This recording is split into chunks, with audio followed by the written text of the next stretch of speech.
एक बार फिर सभी का स्वागत है हमारे YouTube channel Israel sir GS में।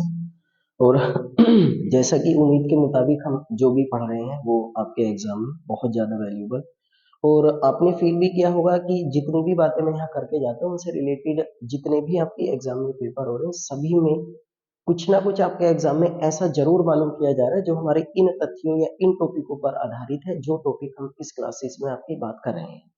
तो कृपया करके बड़ी सीरियसली आप नोट्स बनाएं। कृपया ऐसे आप फ्री ना हो कि आपने पेपर दे लिया तो उसके बाद आप बिल्कुल आपकी फ्री हैंड हो जाते हैं कि उसके बाद कुछ नहीं करना है, जब कोई अगली वैकेंसी आएगी तभी हम आपकी अगला टॉपिक उठाकर देखेंगे, तभी अपनी प्रिपरेशन आपके स्टार्ट करेंगे। तो कृपया करके आप ऐसा ना करें।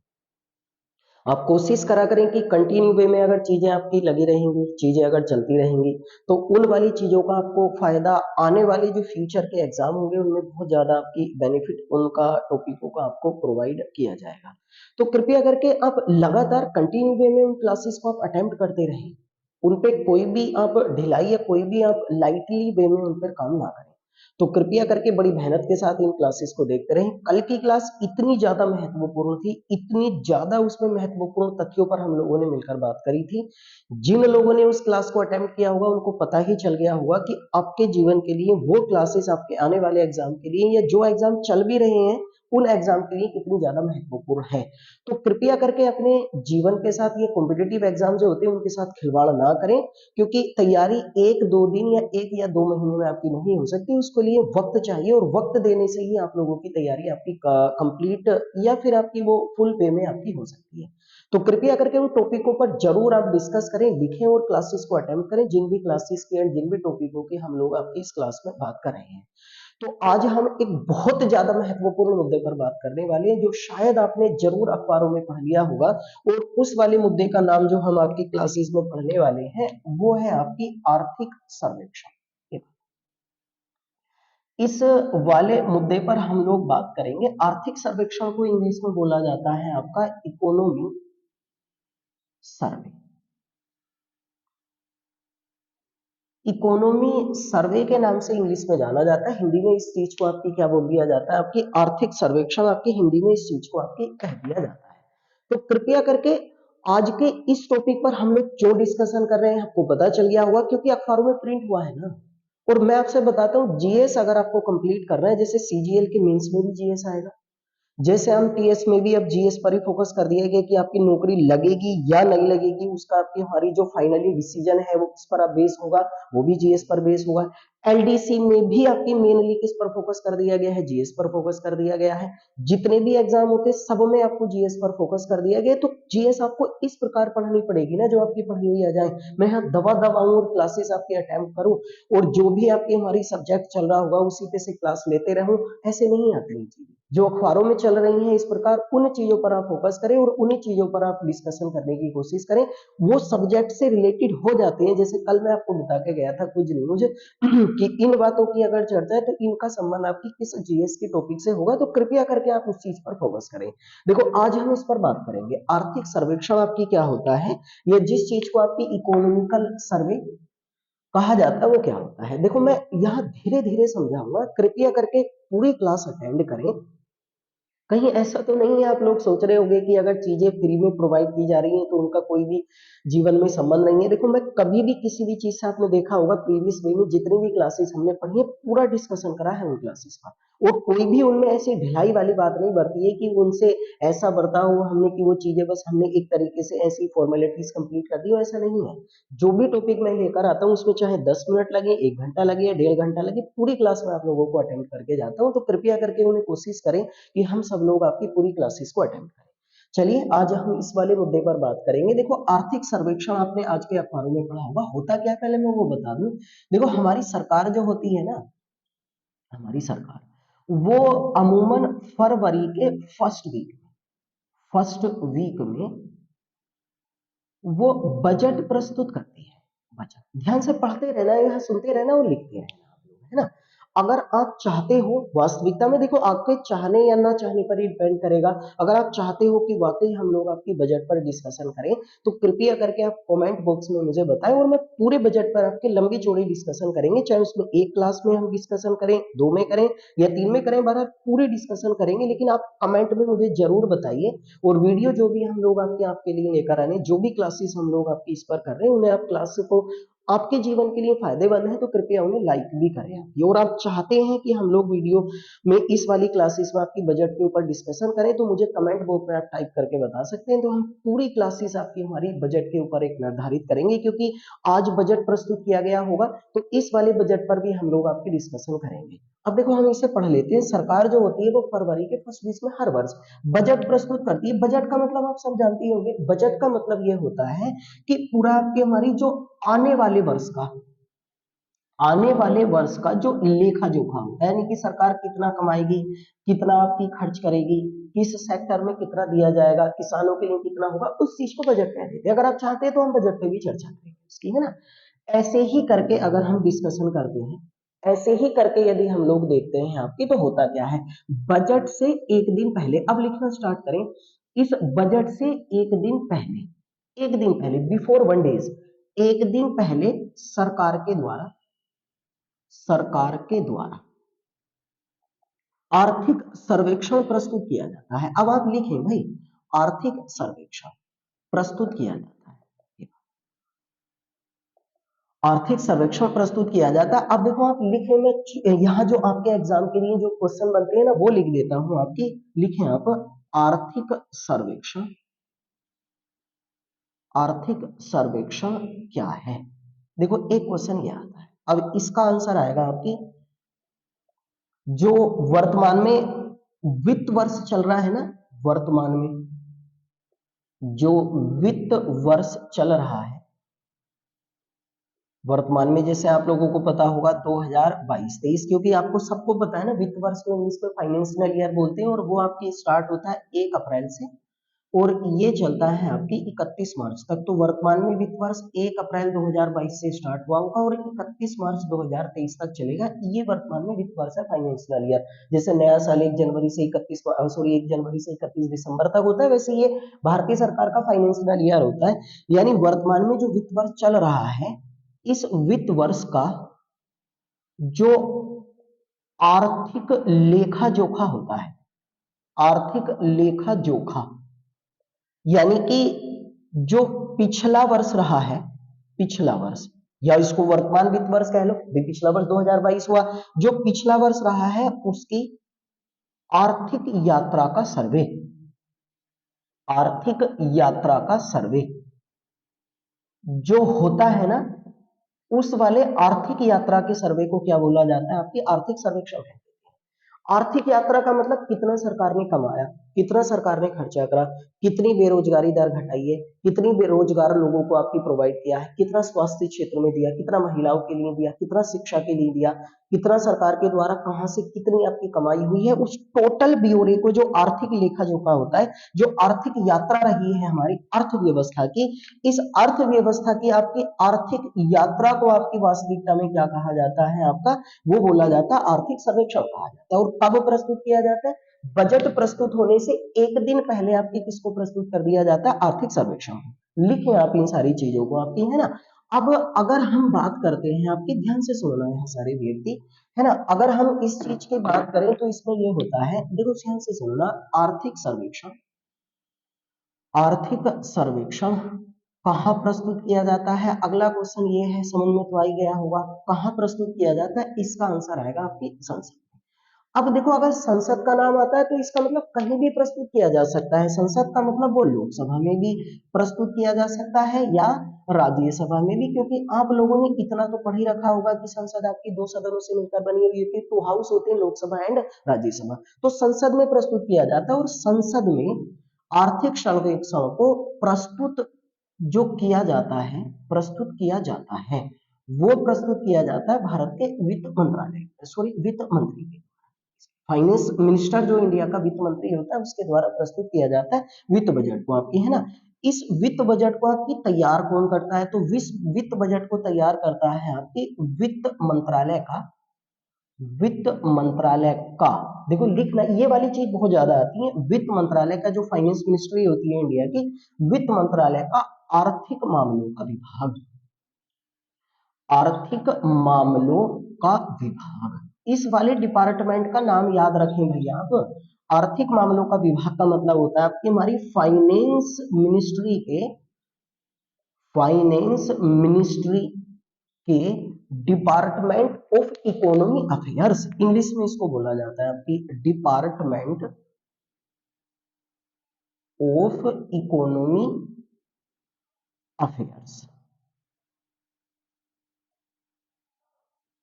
इस वाले डिपार्टमेंट के द्वारा तैयार किया जाता है। इसका नाम याद रखें, देखो प्रस्तुत कौन करेगा, लोकसभा या राज्यसभा यानी संसद में भारत का वित्त मंत्री प्रस्तुत करेगा। इसको तैयार जो किया जाता है वो वित्त मंत्रालय ही ऑप्शन में है तो भी सही है। और वित्त मंत्रालय के कौन से विभाग द्वारा तैयार किया जाता है, आर्थिक मामलों के विभाग, इंग्लिश में बोला जाता है डिपार्टमेंट ऑफ इकोनॉमी सर्वे।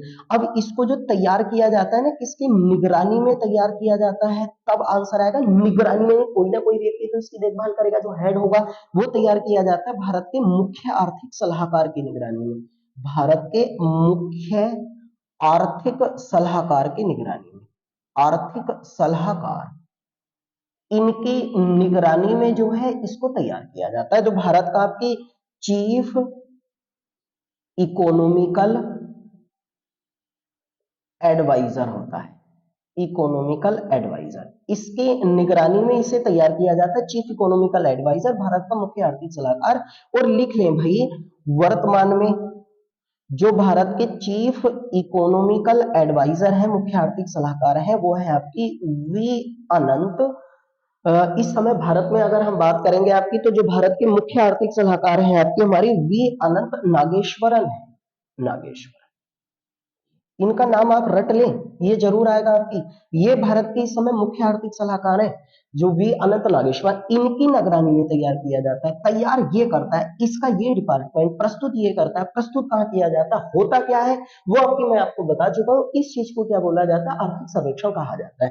किस वर्ष के लिए प्रस्तुत किया जाता है, जो करंट आपकी वर्ष होता है, जो चालू वित्त वर्ष आपकी चल रहा है। वित्त वर्ष का मतलब क्या होता है, 1 अप्रैल से स्टार्ट होने वाला और जो अगले वर्ष 31 मार्च तक चलता है, उस चीज को आपकी फाइनेंशियल ईयर बोल दिया जाता है। ये आप सब चीजें लिख लें आपकी हमारी, है ना।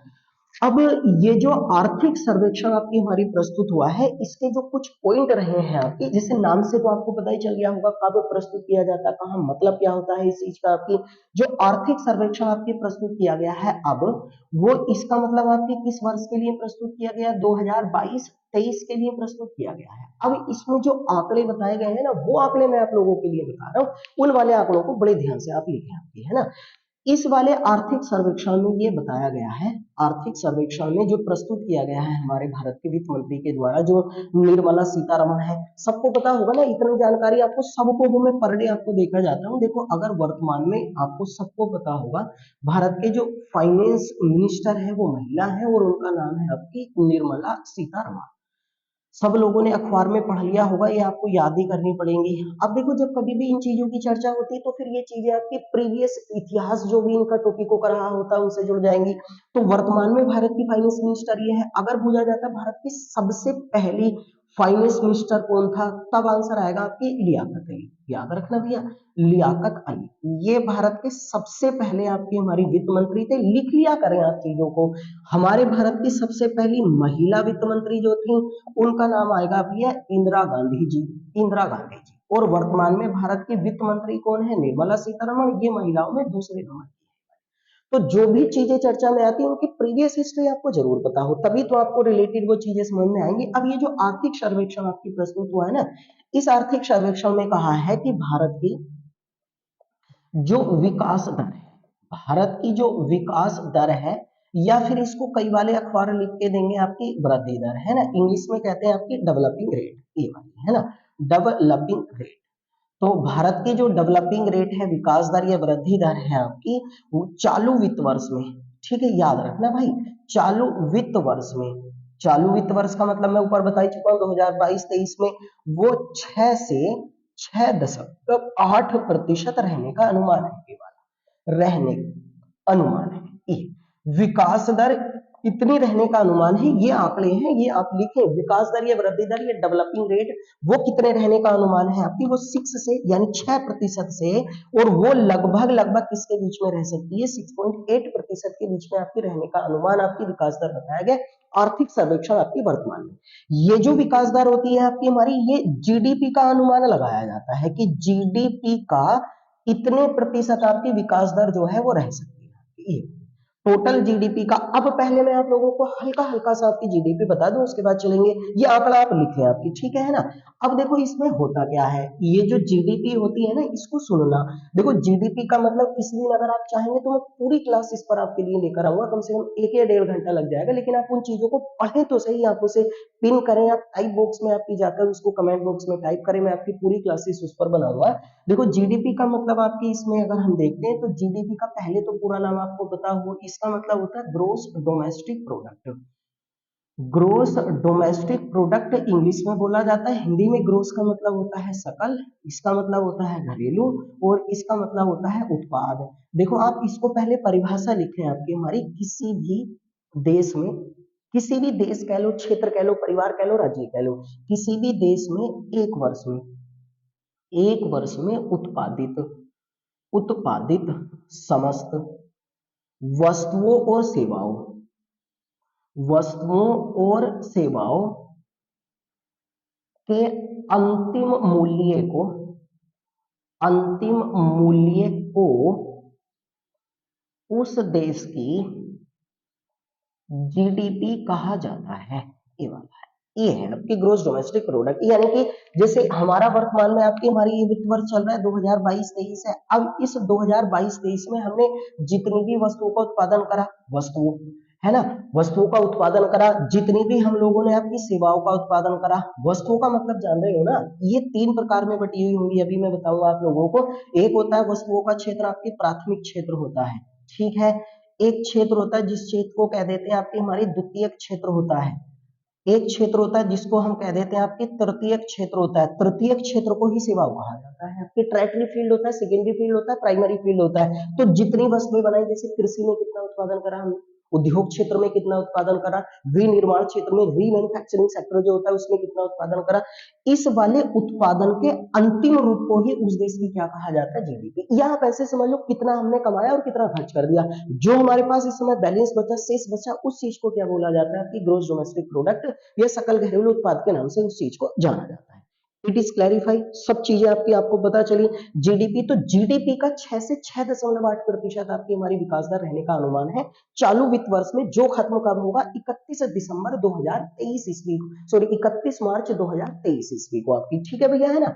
अब मैं इस चीज पे आपको बता देता हूँ, जैसे एक चीज मैं आप लोगों को बता रहा था कि जीडीपी में जो योगदान होता है, ये चीज आप लिखें भाई, जीडीपी में योगदान आप लिखें, यहाँ जीडीपी में योगदान जो होता है वो आपकी 3 क्षेत्रों का होता है, 3 सेक्टर, है ना, 3 क्षेत्रों का होता है आपकी, इंग्लिश में बोल दिया जाएगा 3 सेक्टर्स होते हैं। उनमें एक क्षेत्र होता है आपके जिसको हम कह देते हैं आपकी भैया प्राथमिक क्षेत्र, ये वाला, है ना, प्राथमिक क्षेत्र। ये तो आप जरूरी लिख लें भाई, प्राथमिक क्षेत्र को इंग्लिश में आपकी प्राइमरी सेक्टर बोला जाएगा, प्राइमरी सेक्टर।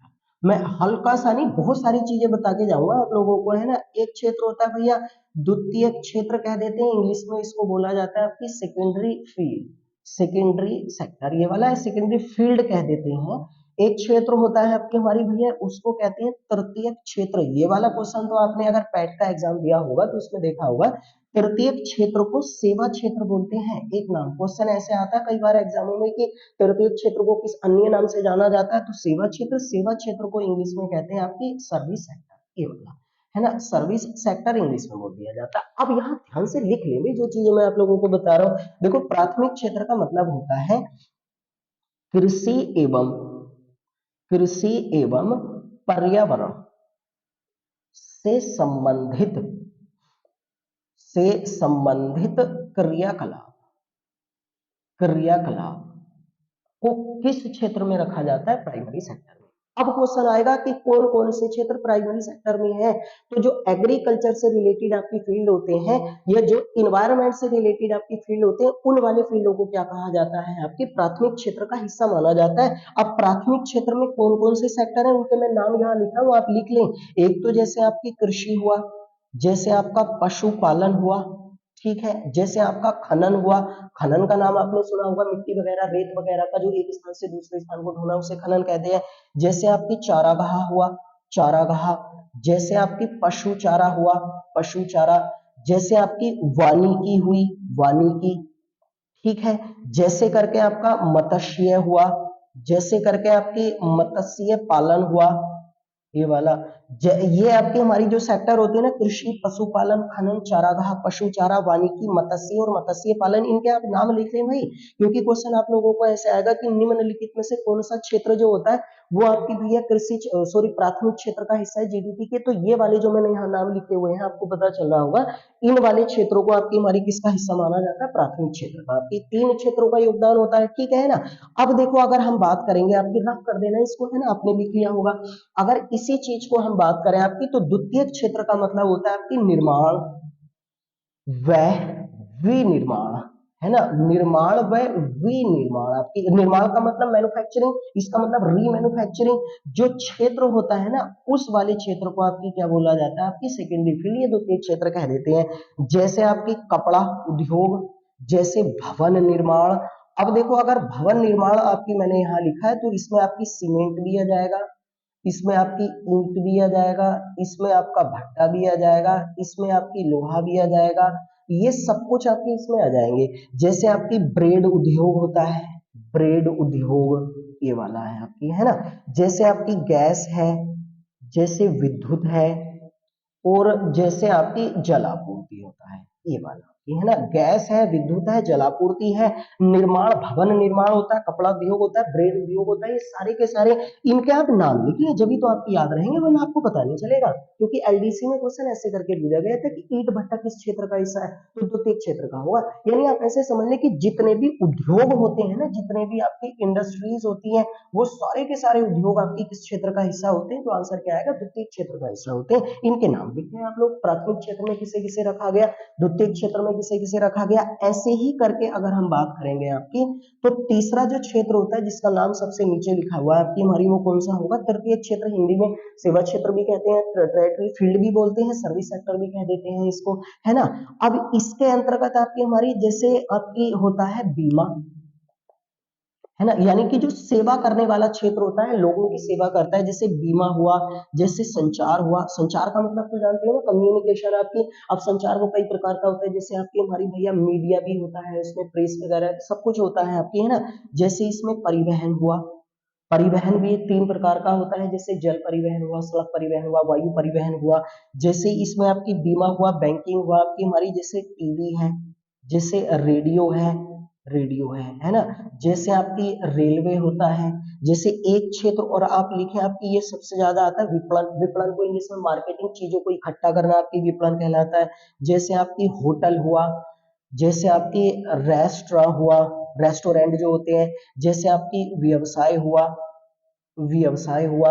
ये वाले जो क्षेत्र बीमा है, संचार है, परिवहन है, टीवी है, रेडियो है, रेलवे है, विपणन है, होटल है, रेस्टोरेंट है, व्यवसाय वगैरह होता है आपकी, ये वाले जो सारे के सारे आपकी हमारी सेक्टर होते हैं ना, ये किसके अंतर्गत रखे जाते हैं, आपके तृतीय क्षेत्र के अंतर्गत। तो कौन सा क्षेत्र आपकी है प्राथमिक में, कौन सा द्वितीय में और कौन सा तृतीय में। आपकी जीडीपी मतलब क्या होता है, कितना आपकी हमारी विकास दर रहने का अनुमान है, विकास दर का मतलब क्या होता है, वो हम लोग समझ चुके हैं आपके आर्थिक सर्वेक्षण के बारे में। अब आपको इनके सेक्टरों के नाम पता चल गए हैं ना, तो अब मैं आप लोगों को कुछ आंकड़े बताऊंगा, मैंने इसीलिए तो ये सेक्टर बताए हैं आपको। अब देखो ये वाला जो आर्थिक सर्वेक्षण आया है 2022-23 में, इस आर्थिक सर्वेक्षण में कहा गया है कि सेवा क्षेत्र में, अब आप लिखें, अब आपको पता तो चलेगा कम से कम कि सेवा क्षेत्र होता क्या है। सेवा क्षेत्र में विकास दर चालू वित्त वर्ष में। अब मैं अगर चालू वित्त वर्ष लिख रहा हूं, तो चालू वित्त वर्ष का मतलब आपकी 2022-23 ही तो होगा। तो 2022-23 क्योंकि 1 मार्च से स्टार्ट हुआ था, सॉरी 1 अप्रैल से, और 31 मार्च तक चलेगा आपकी, वो 9.1% रहने का अनुमान है। ये वाला, ये आंकड़े हैं, आपको याद ही होने चाहिए 100%, मेरी गारंटी, इनसे क्वेश्चन जरूर आते हैं, आपने पेपर दिया हो तो आपकी, है ना।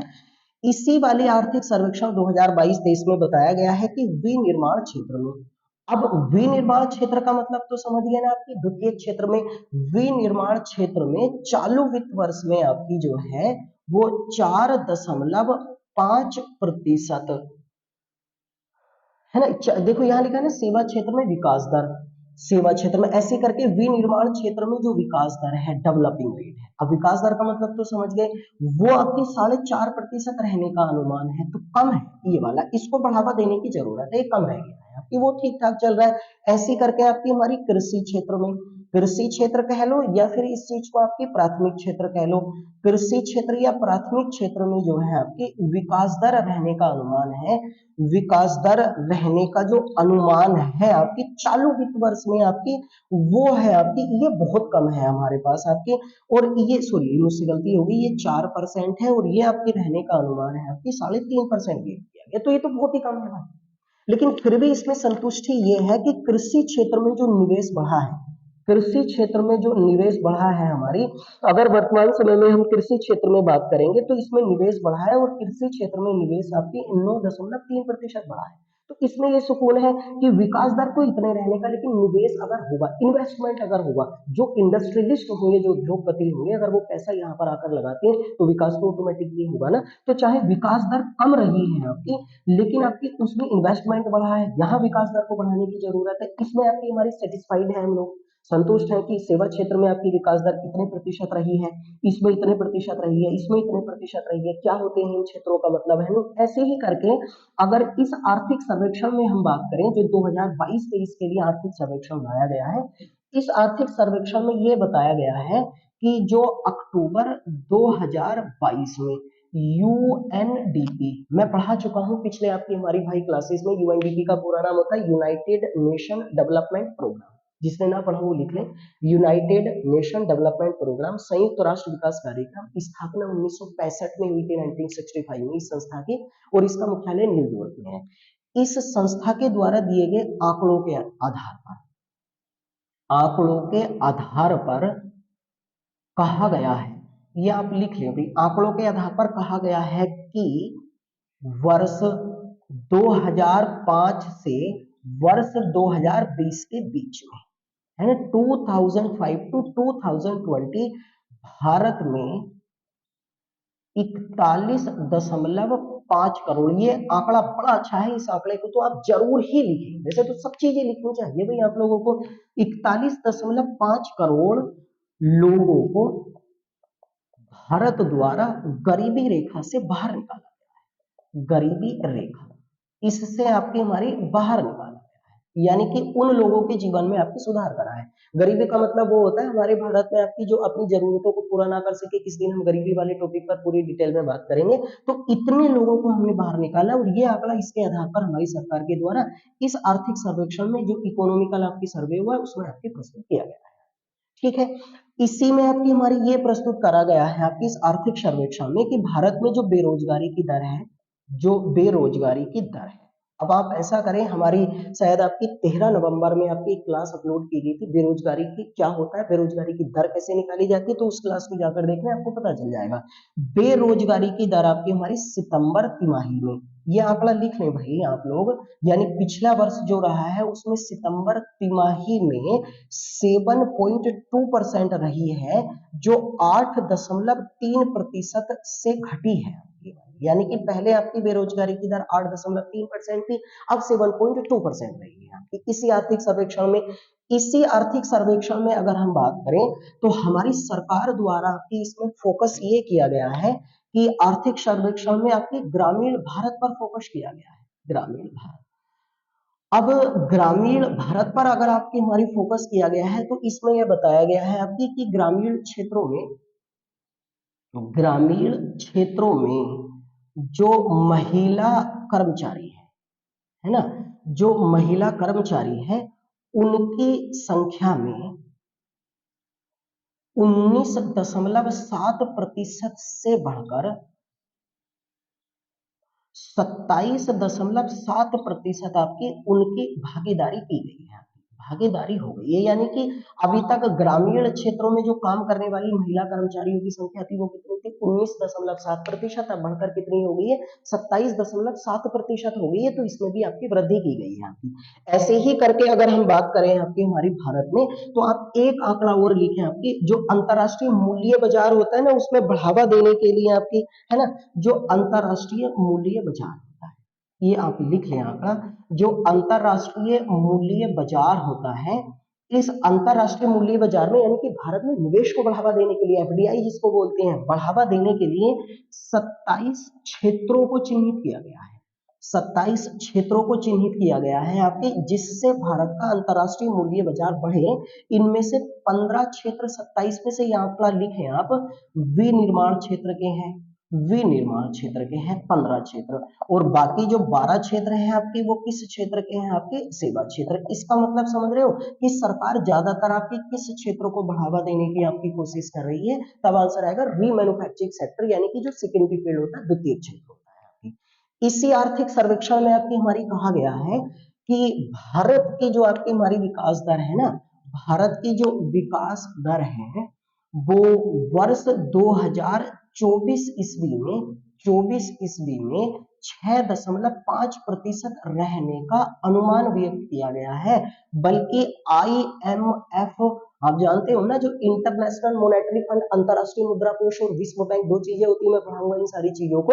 तो IMF ने अनुमान लगाया है, अनुमान, कि भारत की इसी वर्ष में जो विकास दर है वो 6.1% रहेगी। तो इससे अधिक का अनुमान आपकी हमारी किसके द्वारा व्यक्त किया गया है, जो भारत की वित्त मंत्री निर्मला सीतारमण है, कि उन्होंने कहा कि 2024 में कितनी विकास दर रहेगी, उन्होंने कहा है कि 6.1% भारत की विकास दर रहेगी। अब चालू वित्त वर्ष में 6 से 6.8% रहने का अनुमान आपकी व्यक्त किया गया। कहाँ क्या रखा गया है, ऐसे ही करके अगर हम वर्तमान में बात करेंगे, तो इस आर्थिक सर्वेक्षण में ये कहा गया है कि भारत में आपकी हमारी भैया, अगर हम भारत में बात करेंगे आपकी, तो एक छाप की हमारी वर्ष होता है 2014 से 2019 के बीच में। इस आर्थिक सर्वेक्षण में कहा गया है कि इसमें स्वास्थ्य क्षेत्र पर जो आपकी व्यय है, यानी कि खर्चा है, वो 28.6% से 40.6% हो गया है। यानी इसमें वृद्धि हुई है, और ये आपकी हमारी बढ़कर जो है आपकी 28.6% से आपकी कितना हो गया, 40.6%, जो जीडीपी का 2.1% है, 2.1%। यानी टोटल जितनी भी जीडीपी हमारी है उसका 2.1% खर्चा हम किस पर कर रहे हैं, हेल्थ सेक्टर पर कर रहे हैं। स्वास्थ्य क्षेत्र जो पहले कितना होता था आपके अनुमान के मुताबिक, आपकी 28.6 था, अब इसको बढ़ा दिया गया और कितना हो गया आपकी 40.6% हो गया है ना। ऐसी करके ये आपकी हमारी इसमें ये बताया गया है आपकी कि चालू जो वित्त वर्ष है, चालू वित्त वर्ष आपकी है ना, इसमें मुद्रास्फीति जो है आपकी, जो इन्फ्लेशन बोलते हैं भैया मुद्रास्फीति को, वो 6.8% रहने का अनुमान इसमें व्यक्त किया गया है। आपकी मुद्रास्फीति को इंग्लिश में बोला जाता है इन्फ्लेशन। देखो मुद्रास्फीति का मतलब भी मैं आपको यहीं पर बता देता हूँ। मुद्रास्फीति का मतलब ये होता है कि जब कभी भी किसी भी देश में जो वस्तु होती हैं उनकी कीमत बढ़ जाए, उनकी कीमतों में आपकी हमारी वृद्धि हो जाए, और जो उस देश में चलने वाली मुद्रा होती है, मुद्रा की कीमत आपकी घट जाए। यानी कि मतलब ये होता है कि जब किसी भी देश में आपकी महंगाई बढ़ जाती है ना, तो महंगाई बढ़ने की जो स्थिति होती है, उस वाली स्थिति को इन्फ्लेशन मुद्रास्फीति कहा जाता है, और उसका रहने का अनुमान 6.8% बताया गया है। ये सभी है टोटल आर्थिक सर्वेक्षण की ये बातें हैं। कौन प्रस्तुत करता है, कौन बनाता है, कैसे प्रस्तुत किया जाता है, कब किया जाता है, टोटल भी हो रहा है, और कौन से सेक्टर का मतलब क्या होता है, और कहाँ कितने प्रतिशत रहने का अनुमान है, पूरा भी। कृपया करके आप पढ़े तो सही। अब देखो जैसे इसकी चर्चा हो रही है, तो टॉपिक किसका है, इकोनॉमी का टॉपिक है आपकी। इकोनॉमी से जुड़ गया, आपका एक सब्जेक्ट तैयार हो गया, और आप आएंगे क्वेश्चन आपकी। अब आप बजट पढ़े, अगर आप वास्तविकता में चाहते हैं कि हम लोग बजट पर डिस्कशन करें, तो कृपया करके आप कमेंट बॉक्स में बता सकते हैं, और ज्यादा से ज्यादा कमेंट भी किया करें, और सब लोग लाइक भी किया करें। और मैं आपसे पर डे की रिक्वेस्ट करता हूँ कि हमारी वीडियो को सभी ग्रुप में आपके शेयर करें, ताकि लोगों को पता चले कि पढ़ाई का स्तर क्या है, और किस प्रकार हम लोगों को आपकी डिस्कशन पढ़ाना चाहिए, कैसे वाइड विस्तार तरीके से आपकी किस अप्रोच से आपकी पढ़ाई की जाती है। शेयर करें, सब्सक्राइब कराएँ ज़्यादा से ज़्यादा आपकी हमारी क्लासेस को। आज की पूरी क्लास में आपको बहुत अच्छा आनंद आया होगा, उम्मीद करते हैं, और आपने अच्छे से फ़ायदा उठाया होगा। आने वाली क्लासेस में अगर आप चाहते हैं तो हम बात करेंगे आपकी जिन भी मुद्दों पर आप चाहते हैं महत्वपूर्ण जो आपकी पढ़ाई की दृष्टि से हैं, तो आपसे फिर मुलाकात होगी। तब तक आप अच्छे से आपकी बने रहिए। Good bye.